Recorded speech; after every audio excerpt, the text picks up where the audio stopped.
Friends, I have a real treat for you today. You get to meet my friend, Veronica Romney. And no, not related to the Romneys, but there's a funny story there that she told me about getting treated very differently like a celebrity at the airport when flying into Utah. So, anyways, Veronica, hello, welcome to our show. Oh, I'm so excited to be here. Yes, when you have the Romney last name, anytime you go to the Salt Lake airport, check out a car, go into a Marriott hotel, I get a lot of direct eye contact and firm handshakes and welcome, Mrs. Romney. Yeah, it's a thing. It's hilarious. I love it. And it's funny too because you're Cuban. Yeah. Right. You're married. This is your married last name. So Yeah. No, I went from my maiden name is famous too, Iglesias. And so and I grew up in South Florida, so everybody assumed that I was related to the singers, and I am not. And then I got married to a Romney, and everybody assumes that I must be related and not close enough to have any kind of perks or benefits whatsoever. So here we are. I just think it's so funny. That's your thing. That's your shtick. You have famous last names, but you have a right to be recognized and famous in your own honor because you have created something in our online business industry that I feel is so unique, something I've never seen before, and it really intrigued me from the moment I met you. So, just a little backstory: I met Veronica for the first time in person, just last month. Was it? Was it Mhm. December? Yes, Mhm. December. Wow. And she so graciously invited a couple of us to her beach house in North Carolina, in one of the most beautiful places that I'm now obsessed with, Topsail Island. Shout out. And we just had so much fun over a couple of days masterminding, and I got to learn more about what Veronica does. And before we get into setting the context for this case study and sharing what the Rainmaker Residency is, what a Rainmaker even is, I want to start with the question that I ask all of our guests, which is, what is your Cubicle to CEO story? What was that catalyst that made you finally go, all right, I'm making that leap from employee to entrepreneur? Yeah, and I wish it was more of a jump. It's not in my story. It's actually both. I was a cubicle and a CEO. Like I was both. I was a side hustler for a really long time because I think obviously as a marketer, you're going to flex your marketing skill if you're making your clients lots of money. You're like, well, I can do a pop-up e-commerce website and sell some candy and go to Hawaii, right? So I always had like a little bit of a side hustle, but my biggest jump, and it was the very much the last big corporate position that I held, was I was the director of marketing suite products at a software company called Entrata, and I was there for 4 years. But like a year into that 4 years, we started a marketing agency in South Florida. So I had a very long L-shaped desk, and I had one computer system and like set up on one side of the L desk, and then I had the agency computer system and set up on the other side. And the whole day I'd be back and forth between both computers, running both sides of the business, being a cubicle employee for a phenomenal company, but also being the CEO of a blossoming marketing agency. And I didn't say goodbye to my corporate position until had already grossed about 700,000 in the agency, and I couldn't do it anymore. I was being split in half. And so I actually was both for a really long time. That is really impressive. And I think it's rare I mean, we've heard stories, of course, of people who have worked a side hustle perhaps while working a full time job, but it's very rare to build a business of the size that you did Mhm. while also simultaneously working in a full time position. Was that something that you felt you had to kind of keep in the dark from your employer? Was that something that they were supportive of and like wanted to encourage and nurture in you? Yeah, I mean, they definitely knew who I was when they hired me. I'm the same person. Like if you and I, your listeners, if we met on the streets, it'd be the same version that you're getting on this podcast. It's just, I don't have a poker face. Like I'm as, my husband said the first time he met me, he told his friend that in his words, she's super genuine. So I can genuinely say that my employer knew what they were getting, and they knew that I had like that kind of entrepreneurial spirit. I remember telling the chief operating officer, who was my direct manager, that I had an aspiration to write a book one day in one of our one-on-ones. He's like, "Oh, really?" I'm like, "Yes, really." So like they knew what was inside of my soul. I don't know if they fully understood the success that the agency was having, or they thought it was a cute pet project. Truth be told, I'll have to ask them one day. Um, but I think for them, and they operate with this culture, like if you get your job done and you do it excellently, we're not really going to ask a ton of questions. And so, like, I did an excellent job and it really wasn't an issue. I love that level of integrity of, look, this is what I committed to in my Hmm. role, and that's not going to suffer just because I have these other aspirations. I think that's something we can kind of all take a page out of that book, especially in what you do now, Hmm. designing teams for entrepreneurs, right? And you, that's such a delicate, I think, often relationship between leaders and their employees. And some of the best employees have entrepreneurial spirits. Yep. And so, it's that fine line to walk. So that kind of brings us into today's case study, which is all about your unique open house strategy Hmm. that has a 25% conversion from viewer or attendee to application for a very high ticket Right. program that you run called Rainmaker Residency. Before we get into that case study, for those who are meeting you for the first time, V, can you share what is a rainmaker first of all? How is it different than, let's say, a chief marketing officer or a marketing director? And then what is the purpose of the Rainmaker Residency and what you see your role as in the dream team architect? Sure.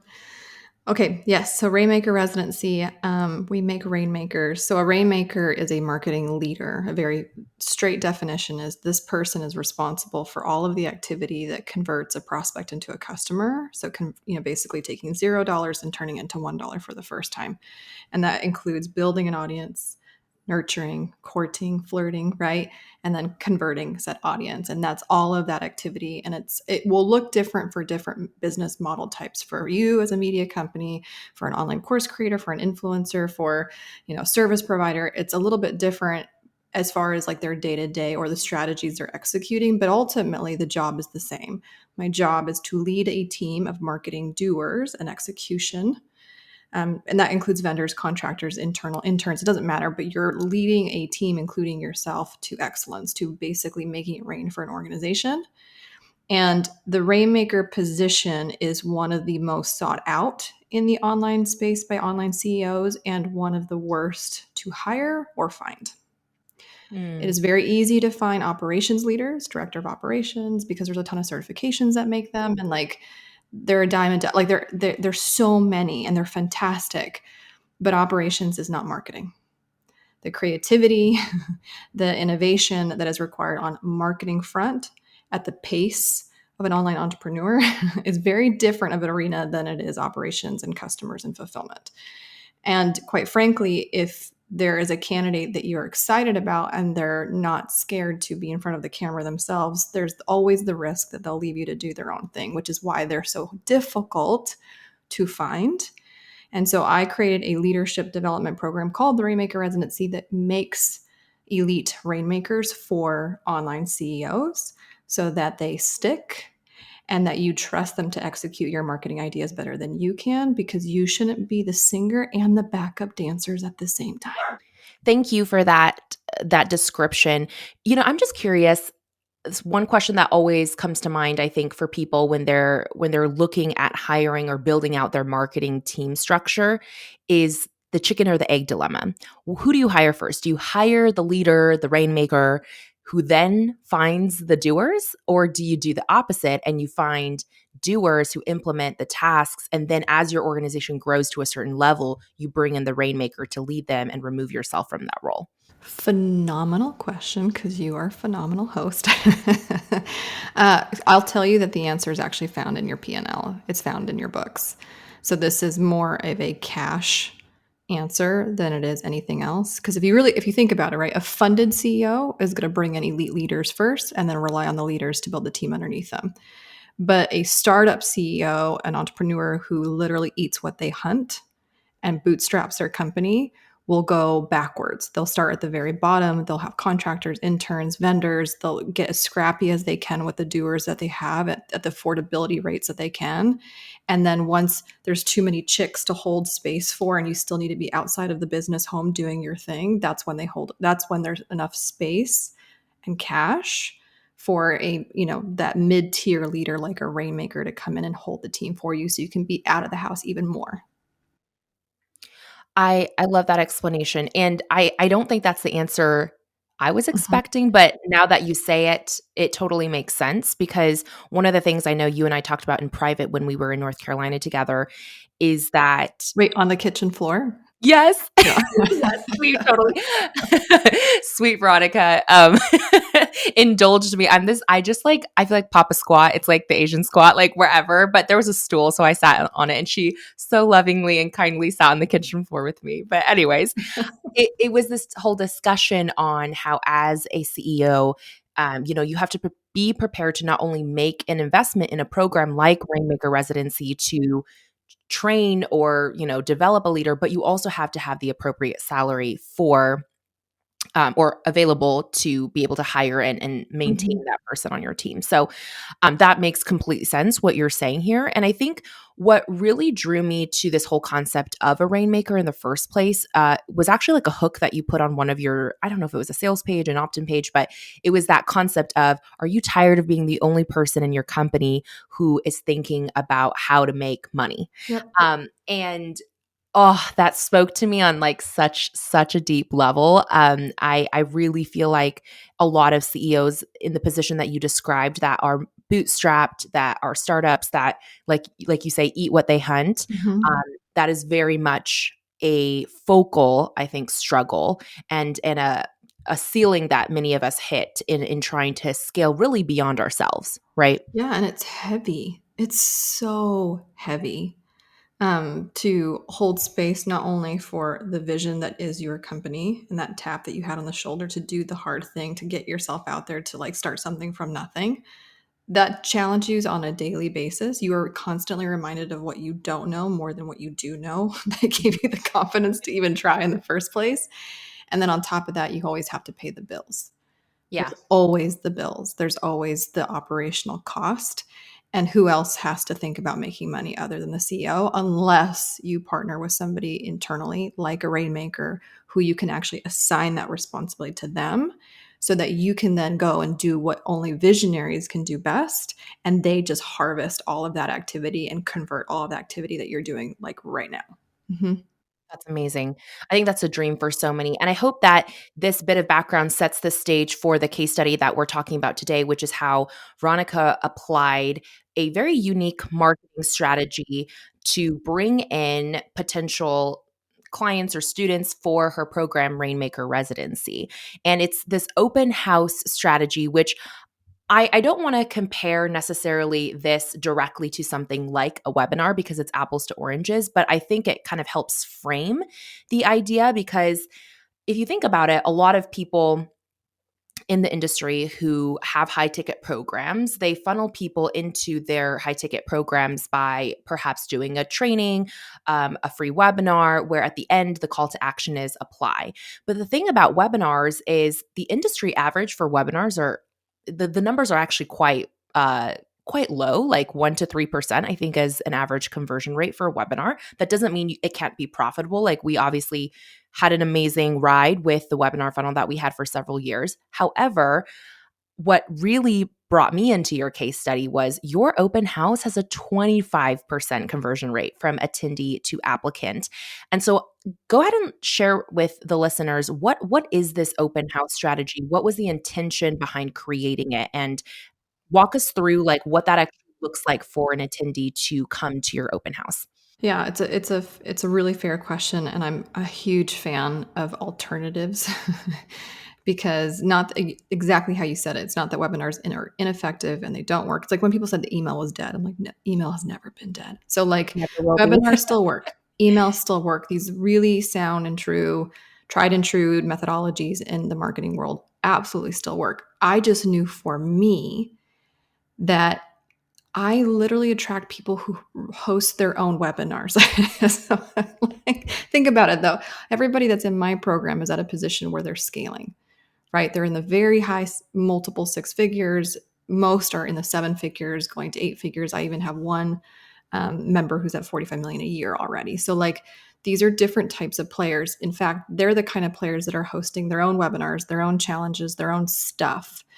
So why would they attend mine if they know exactly how the protocol works? They know a minute 45, I'm going to pitch like they'll see it. It doesn't make any sense. So I wanted to do something, but I still, as a good marketer, right? I've been a marketer for 15 plus years. I knew that I still wanted to have an event. I wanted some kind of time-based event where they got to get closer to me in proximity. And then I had the opportunity to explain something that is radically different than what they're accustomed to, right? Because the CEOs that I work with, I'm sure, right? They're used to certifications, they're used to masterminds, they're used to courses. This is none of those things. It's like my Rainmaker Residency program. I compare it to a mastermind, made love to an MBA program, and then popped out 2 retreats as children. Like that, it's a little bit of all the goodness that they're used to into one thing, but it's a leadership development program. I don't just teach you marketing strategies to make you millions. I help the people that are responsible to execute the strategies that make you millions. Like the focus is different. So I knew that I had to spend a lot of time addressing the logical buyer more than the emotional buyer. Let's put it that way. My CEOs, not that they're not emotionally based, but they're going to have more questions. And I'm involving a team member besides themselves. So there's going to be a lot of questions on their behalf. There's going to be a lot of questions about like, okay, like fears potentially, like, well, if I pour 12 months into this person, how do I make sure they don't leave me and they take that investment, right? But also too for the Rainmaker, because majority of the Rainmakers are people that came up in these organizations as excellent marketing doers. It was like your best designer, your best copywriter, your best podcast manager that has aspirations beyond the doing. And so I also needed to educate them on what rainmaking is, the role of the rainmaker, and how exciting that could be. So I did it instead of like, and I flirted with a couple different options. I thought about a town hall. I thought about a web. Definitely, I thought a masterclass, all the things. But what felt really right to me was literally a walkthrough, like the parade of homes type of walkthrough. Like, here's your kitchen. This is the mastermind side. Here's the living room. This is the MBA side of the program. Here's the bedroom. This is the retreat. Like, and I walked them through it in a very no fluff, super concise. Like, this is the ins and outs. This is the type of members that we have. These are the revenue sizes that they have. Like, all of the questions they could possibly come up. And the first time I did the open house was in January 2021. And one of the CEOs, Cullen, emailed me a 7-minute loom complimenting my open house in detail, step by step, all the things that he loved about it. True story. Wow. Mm-hmm.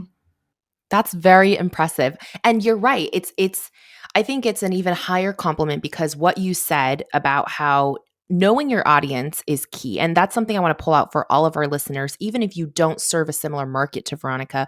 What she did so well is understanding who her people are. And like she mentioned, these are the people who are running the big challenges, the webinars, already have these very successful businesses. So to replicate a formula that they already use for their own audience would feel almost in a way, and like your husband said, you are nothing if not genuine. It's almost disingenuine. It's just something that is so expected.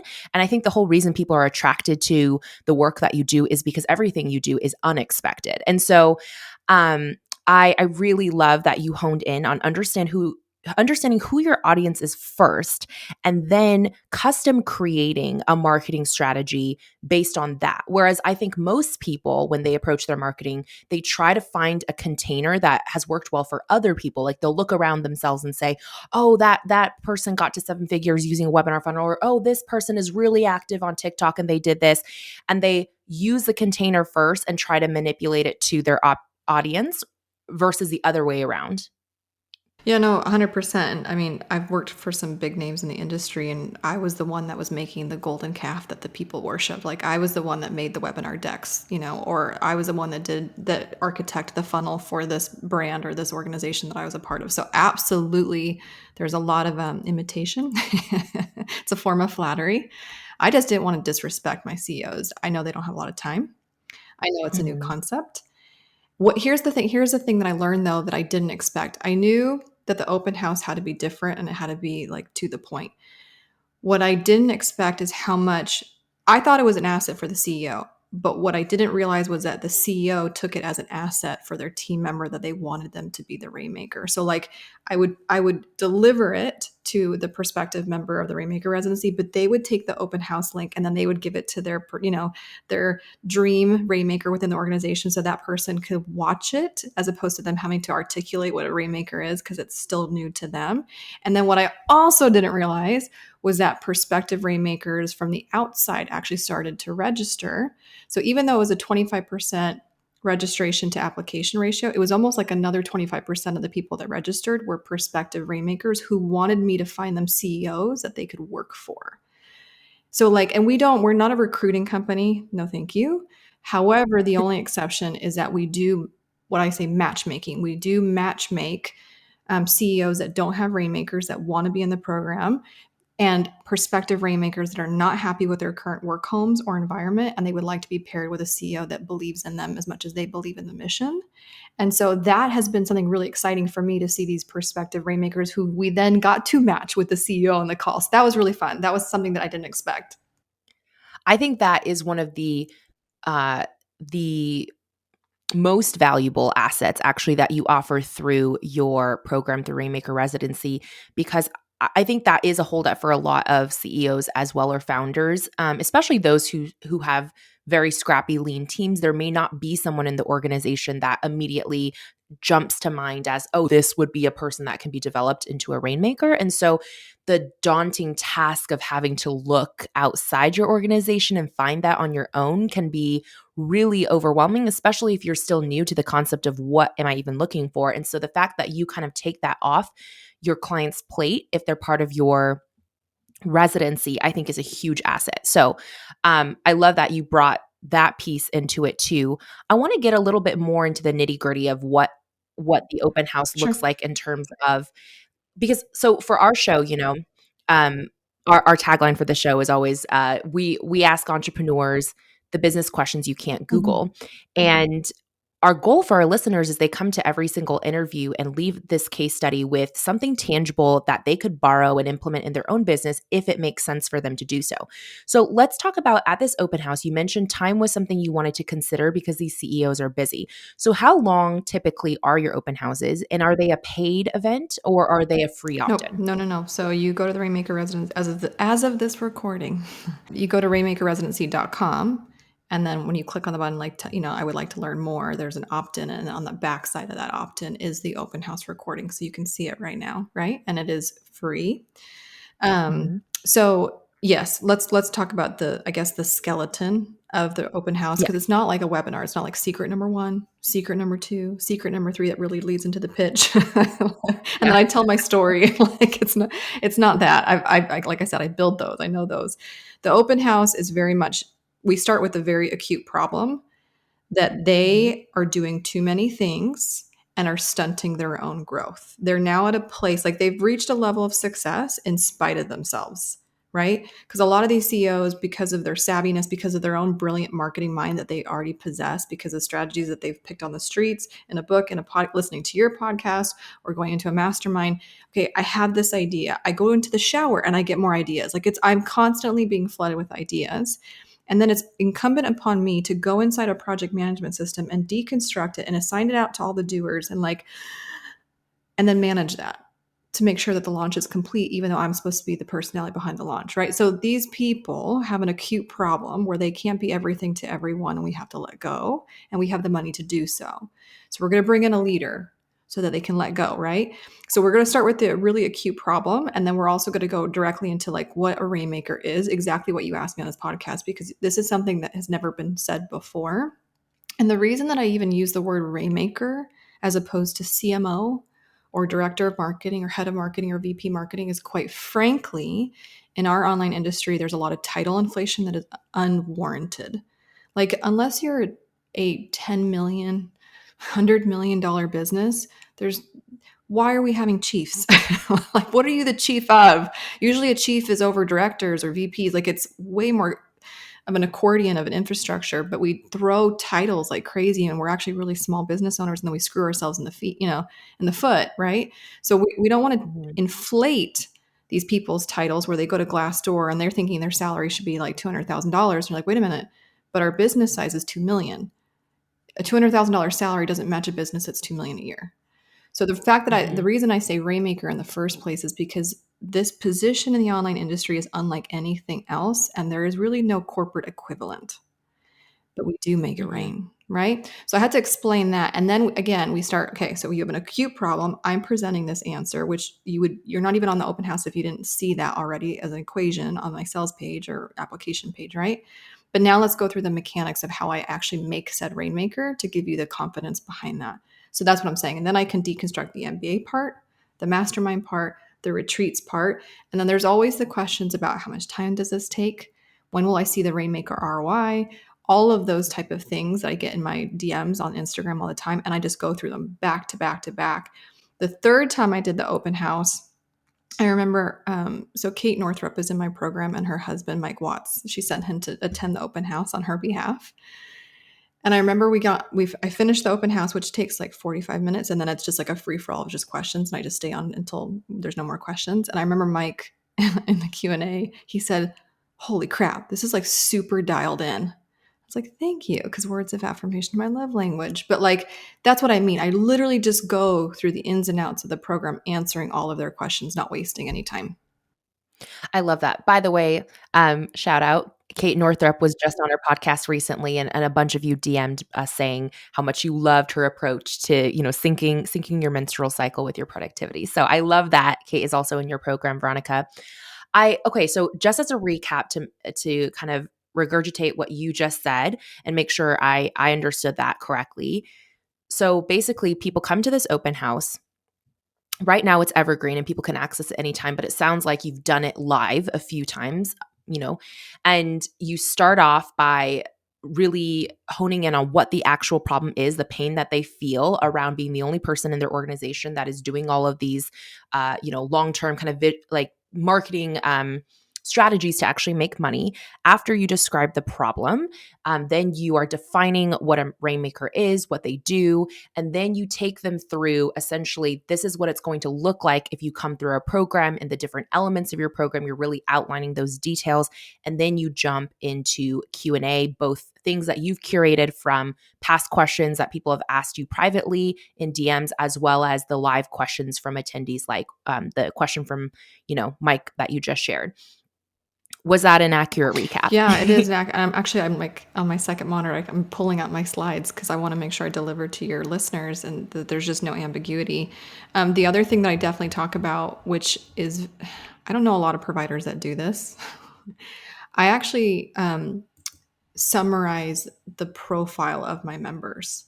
So like I'm looking at this right now, I literally have a slide 20, that talks about the range of reoccurring revenue. So like what is the typical range of our members in the businesses?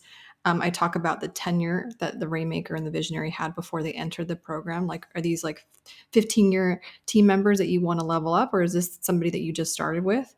I talk about the size of the marketing teams. Is it a two-man band, a one-man show, or a cocktail of inside outside? I talk about business model types that are in the program. I think for me, the reason that I'm just so radically transparent is because it's a really intimate program. This is not a leadership development program of 100 members. Let me be very clear. These are duos. So that's already two people per seat. Like, right, that price, that monthly price is two. And we still to this day have less than 40 members. Okay. Well, I should say 40 duos is what I'm like, right? So it's a really intimate setting. So the reason that I'm super transparent is I don't want anybody to just show up that wouldn't be comfortable in this family as it stands today. So as much as I'm trying to show them who is in the program, I'm also trying to be very clear of who should not be in the program as well, because everybody that comes in is just like another beautiful member at the table. And I want it to always feel like that because it's super intimate. Mm.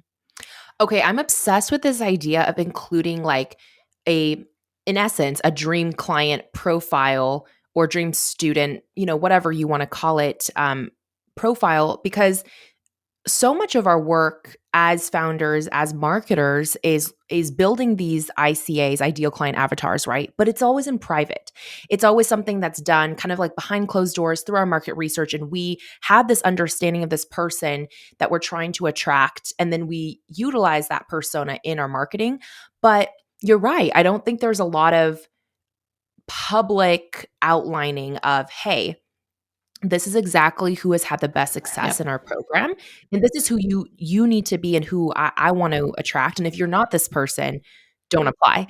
And I think that's brilliant. I think more people should include that even in a setting that's maybe not an open house strategy like you just outlined for us. Maybe even in your webinar, it's kind of like that. This is for you if dot dot dot slide, right? But just like even more in depth with Mhm. actual data from your existing students, your existing clients. That is a huge takeaway for me that I hope was a light bulb moment for some of you listeners as well. And another thing that I wanted just a point of clarification on, when you're taking people through, to go back to your analogy, the different rooms in the house and saying, okay, this is the mastermind side, this is the MBA side, this is the retreat side.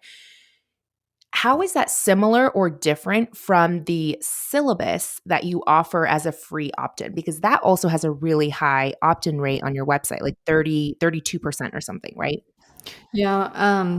Okay. Again, who I'm targeting, who I am serving, who I am speaking to is a frantically busy CEO who is constantly ambitiously frustrated because their ambition is not being met Uh-huh. to the degree that they want to be at. So, okay, I already know who I'm working with, so I'm not wasting time.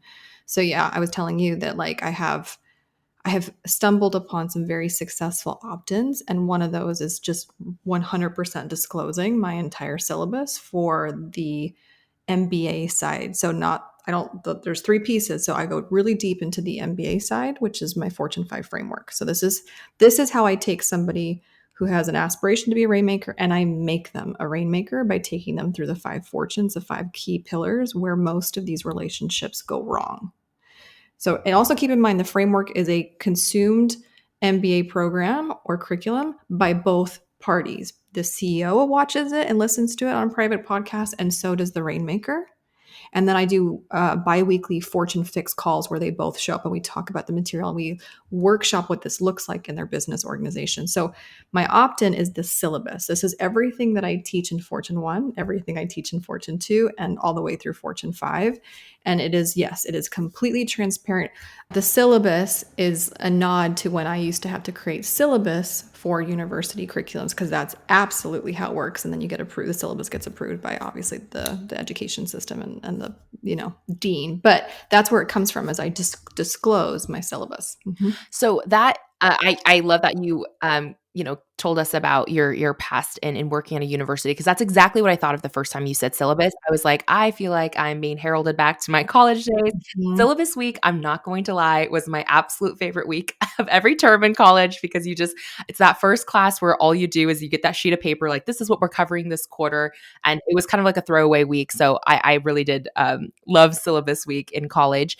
And so if I'm understanding correctly, then you're saying you are outlining exactly what the CEO and their rainmaker, the duo, can Mm-hmm. expect to learn over their time with you in that download, in that opt-in. But you're also, I'm assuming, then just repeating that information in the open house in a more like not so it's different. Okay, No, that's what I want to I understand. Like, don't. what's the distinction there? Yeah. So actually, how I'm looking at my slides. So I don't go. So if you download the syllabus, it's like bullets, all the bullets of all the things, the major bullets and topics that we're going to cover in each fortune. In my open house, I talk about what they're going to walk away with, which is more of a focus on the assignments from each Mm. fortune. So that doesn't happen in the syllabus. The syllabus is like all of the education you're going to get.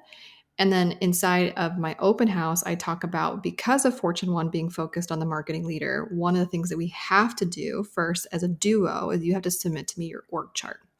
With this restructuring of the rainmaker in this position, with their responsibilities. So I actually talk about more of the assignments that forge and like actually implement the fortune into the business. And then I give a story for each one. So if, like, for example, Fortune 1, I gave the story of Ashlyn Carter Mhm. and her rainmaker Meg and how she lost her integrator, who was like a Frankenstein role of all the things. And to replace a Frankenstein role with another Frankenstein role is not a good idea. So we had to like really map out her org chart to make sure that Meg, her rainmaker, was put in a position to rainmake and not be a Frankenstein like the person that she was replacing. So I talk about stories of duos that gained a lot from just each of those fortunes. I have actually had the pleasure of working with both Ashlyn and Meg. And I have Mhm. to say, my experience on the other side, collaborating with them, was very smooth and just an overall lovely experience. And I'm sure much of that is in thanks to what they learned from you in Rainmaker Residency. So that's really cool. That's kind of a cool realization to have. Thank you, by the way, for distinguishing that for me. I get it now. So essentially, syllabus, like you mentioned, is like this is what you're going to learn, and then the open house walk through the program is like, and this is what is actually what you're going to do. This is the tangible outcome of each of the Fortune 5 as we go through the program. Perfectly stated. Yes. Okay, awesome. I want to get your take on this. Do you feel that this this strategy of offering a syllabus would be equally beneficial to anyone in the online business space that has an education product like a course, like a coaching program? Or do you feel that offering an in depth syllabus the way that you do is very unique to your type of very high ticket, very high touch sort of almost, mentorship? Yeah, I think that's a really fair question, and I'm going to give you an answer Okay. from being a consumer of courses myself. Hmm. Like, this is how I even became a Tony Robbins and Dean Graziosi speaker, was that they asked from the people who purchased the Knowledge Business Blueprint they were composing and constructing a speaking team. And so they asked those that had purchased their product, a course, to apply. And out of like 600 applicants, I made it to the top 5, Good for right? That's you. how that story happened. But if Dean had given me a syllabus of KBB, I don't know if I would have purchased it because it is so much. It is so much content, 80 plus videos. So I think, going back to your question, it depends, because we don't want your opt-ins or your sales assets to actually make it a hindrance to purchasing from you because you overwhelm them. Like, sometimes too much knowledge or too much sharing is too much. Like, can you imagine on your first date, you're telling them everything about your life story? So, like, it's the same idea. I think not that you're concealing information, but you're also trying to make sure that they have confidence in purchasing from you, and you don't want to overwhelm your prospective customer with too much too soon. And so I think it just depends. I have 5 fortunes, and all the fortunes are only 2 hours. And that is very much on purpose. I even had Heather Siobhan, her podcast is, Emotionally Uncomfortable. She's fantastic. She specifically messaged me within like the first couple weeks of being inside the Rainmaker Residency. She's like, I love how to the point you are and how fast it is. So again, I know my people. So the reason I think I disclose it is because it's 5 fortunes, not 80 modules. So I think it just depends on the depth of the education that you would be disclosing. That makes complete sense hearing you say that because decision fatigue is absolutely a killer of conversion. And I can see how if someone is purchasing, let's say, a $500, $1,000, even $2,000 course, they don't need to know every nitty gritty lesson they're going to have access to because, like you said, without the context of like where that leads them to, what they care about in that moment is the transformation, right? So they need to be sold on the transformation and that you have the right solution or system or methodology to lead them there, but they don't need to know the process because it's too much versus something like what you're doing is so novel in the fact that it's not as straightforward as like, okay, if you you know buy this course you'll make your first $10,000 month, right? Right. That is a very easy to understand transformation that has, it's like a tale as old as time. But for what you're doing, because the concept of a rainmaker itself is so novel to many people, I understand why they would need that syllabus to better capture the context and help make them make their decision. Well, yeah, and usually these CEOs are coming to me. And by the way, nobody joins the program without actually even getting on a phone call with me, because I need to validate and I need to tell them yes or no. And I actually do say no. So it's not like just an assumed. Like, sometimes I actually don't think it's a good fit. So I'm very careful about curating the right environment and also not setting anyone up for failure. I don't want to set the CEO for disappointment, and I don't want to put a prospective rainmaker in a position where they're just like a glorified assistant on steroids. Like, that's not what this is. You're a leader. So I'm very careful. But kind of going back to what you're saying, I develop a leader. So what that means is that my CEOs are usually coming to me and they already have happy ears. They're already having vision for their person that they love and adore and trust. I mean, like you're shaking your head because I know your people do a little bit. So like we already have dreams for the people that we love and we want them to grow with us. But there's always a little bit of a pause. You know somebody's weaknesses and shortcomings before I do. And so the reason I think I disclose what I'm teaching them to be a better leader is because it's going to also address the areas that you think that they're weak in, that you're excited that I could help them develop a muscle that you don't know how to teach them to do it yourself. So Mm, that's also part of it if you think about it from that perspective. yeah. No, that makes complete sense. I normally, by the way, you're kind of the first episode of this year, and we're recording in 2023, early 2023 as it is right now.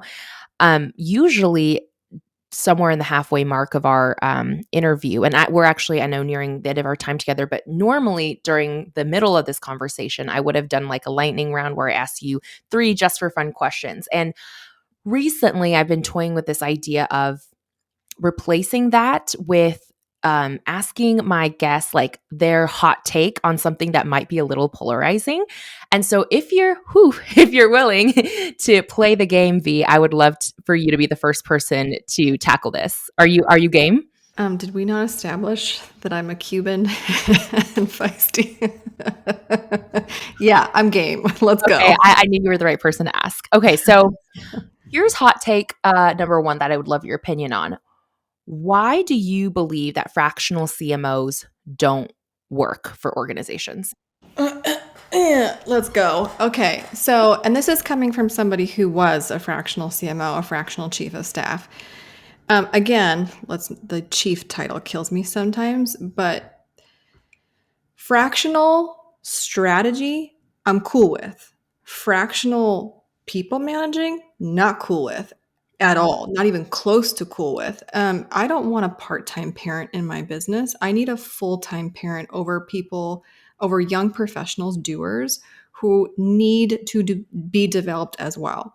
So, like where I was put in, this comes from experience where I was even put in a position to fail myself, or where I've seen fractional CMOs be put in positions to fail, is that the CEO that it's hiring their services expects a lot. They expect way more than just the strategy. They want you to then be responsible for the strategy to be executed. So, what does that mean? People. Because who executes the strategy? Not the fractional CMO. No, it's the internal staff. Okay, so then you have this person who's being split across 5, 6, 7 private clients, and they're supposed to be overseeing the people who's executing the strategy that they delivered. It is a recipe for disaster. So I'm totally cool with marketing strategist and having an outside voice that you can play ping pong with so that it's fresh ideas and it's, you're just not all up in yourself in your own jar. But I'm not and will never be okay with somebody on the outside managing your team on the inside. It doesn't work. Mm. Okay, that distinction, I never thought about it that way. I really love that analogy that you used about parenting. It's like being split as a parent between, like you 100%. said, 5 to 7 households with 5 to 7 sets of kids everywhere that you're trying to be present for. Love that. Yeah, can you Okay. imagine Nick Cannon being your fractional CMO? Let's not. Oh my gosh, I'm dying because I literally thought that when you were talking about this, but I like was blanking on his last name and I was like, there's no way I can pull out my phone and Google this fast enough to say his name, so I'm just not gonna butcher it. But dead, because that is literally what I thought. Okay, hot take number 2. Um, do you consider yourself a coach? In the sense that okay, so, in the Rainmaker Residency, you're obviously developing both the CEO and the Rainmaker. It's very in depth, but do you what is the word? Adopt the identity of coach, or do you reject it, and why? That's a really good question. And there's a huge difference between even identifying as a consultant versus identifying as a coach. I quite frankly, in what I do, I would probably be most comfortable identifying as a mentor to rainmakers than anything else. And it's not because I don't have a vibe of coaching and pushing somebody to like you running 5 minute, a 5 minute mile, I know you're capable of four. There's certainly those elements in my Latina-ness that will push both on the CEO front and on the Rainmaker front. There's definitely the part of consulting where, my members can book one-on-one calls with me and we can like jam out on their marketing strategy for the upcoming launch and I can consult and offer things. But I think by the material, the education I provide, by exemplifying it myself, by bringing both sides to the table to see each other's perspectives, which has never been done before, it's more of a mentorship and helping them identify as their newer selves. And I think that's validated because it's it's such a gift to do something in the world where almost on a weekly basis I get a voice memo, a vox, a text, a something from a member in the program that says, I'm a different person because of this. I stand tall. Oh, I could cry. I stand taller because of this. I didn't think that this was possible for me until I was in this. Like every single week, I get something like that. And it's like, it just, I don't know. Oh, I'm getting emotional. But yeah, like it's a big deal. And so, yes, I think I identify more as a mentor to somebody's growth, period. That's beautiful, honestly. And I can see the care and the love that you pour into each and every person that you do mentor and into your friends, right? Like even in the short time we've known each other, I love the sincerity in which you approach every Thank relationship. you. So I appreciate that about you. To wrap up our case study today, V, I felt like it would be worthwhile to ask you about the concept of relationship marketing because I think it's the driving force right behind your business. Now, of course, your open house strategy, this unique strategy that we talked about today with this amazing 25% conversion has led to multiple six figures in revenue generated just from this one asset. But if we zoom out and look at your business at large, a lot of the traffic, I'm assuming, comes from referrals and relationships. So anything you want to add to that concept here? Yeah, of all the so what the big four pillars of traffic, search marketing, social marketing, paid marketing, relationship marketing. Number one, and will ever be number one for me is relationship marketing. And I think I said this to you guys at the beach house. I don't I'm in my mid 30s. I have two little boys who are growing up, and I'm just and I've worked for some big, highly exposed brands, and I see the cost of that. And so I think just for me, for Veronica, I'm at a stage in my life where I'd rather swim in the deep with less people than swim in the shallow with many. And so for Mm. me, relationship marketing is the only way I see moving forward because good people know good people. And I want to be with good people. And I want to curate a room where everybody is safe to be amongst other good people that care about them. So yes, relationship marketing is everything. Even when I left BossBabe as their chief of staff, within the first 2 weeks, I just everybody in my phone, everybody in my email, everybody in my DMs, it was like guerrilla marketing. I'm like, hey, this is what I am now. I'm a dream team architect. Let me know if you need my help in any way. Like it was always about the relationship. And with the Rainmaker Residency, it started that way. I did a beta launch at first. I didn't launch it as its full glorious self today.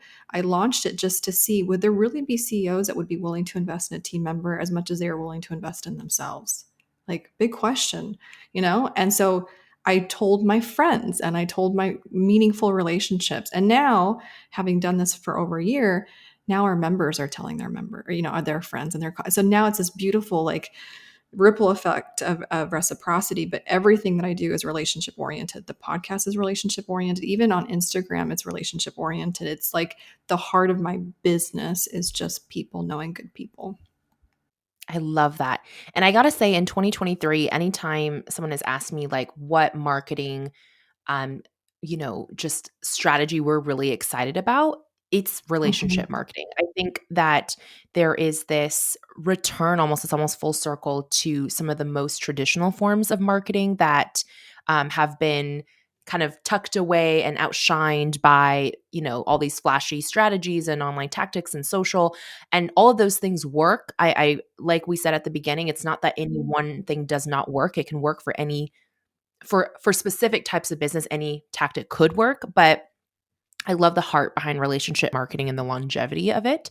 And like you said, the reciprocity that it builds over Oh, time. for It's one of the few sure. things that Think compounds. about OG marketing before the internet. There was yellow pages. You remember the yellow pages on top of the refrigerator? Like think about like OG marketing. My parents are Cuban immigrants that came here with nothing and started an air conditioning company in South Florida, and they just retired and sold it last year, and after 33 years. Okay. And I when love they that. came with barely speaking English and started an air conditioning company because everybody needs good AC in South Florida, how they got off the ground was people recommending them to their friends. And when they see, like, it was the neighbor who recommended the other neighbor who recommended this person, like, it was relationship marketing. And so I understand that through social media and these amplifiers and these microphones that you can be borderless, that you can change somebody's life wherever they sit in the world, but we've lost humanity in the process, where it's just followers and numbers and things like that, and it's not the actual people that can advocate on your behalf because they know what you're doing, and then they share it, right? And so, like, for me, I will always be like a purist, I think, and have Mhm. relationship marketing at my heart, and then using search marketing, using social media marketing, using paid marketing to amplify the relationships is how I do it. It's how I construct my business. Oh, that's such a good word to end this on. Okay, Veronica, I am so appreciative of you and just everything that you've shared today. I think your wisdom, your sincerity, your brilliance in what you're creating for this industry is something I'm so excited about, and that I'm so excited for more people to become aware of. What is the next best step for someone listening to this day today who might actually fall in that category of a leader who is ready to make that leap to bring a rainmaker into their organization? Where should they go? How should they connect with you? Yeah, definitely. I mean, especially as the segue from this topic, go to rainmakerresidency.com. You'll opt in, and then as soon as you opt in, as of this recording, the next page is the open house. And if this is you, you're done being the singer, the hairstylist, the makeup artist, the background dancer, the stage manager. Like, if you're done doing all the things in your most high stakes moments, like a launch, and you need somebody to like hold the helm of that department, of that team, no matter what size it is and where you want to go, then the invitation is for you to book a pre-application call with me, and I'll tell you if I think you're ready for a rainmaker or not. So don't worry about it, I'll tell you. Amazing. So, no risk. Do it if you feel called to do it. And Veronica, thank you again for just sharing time with me today.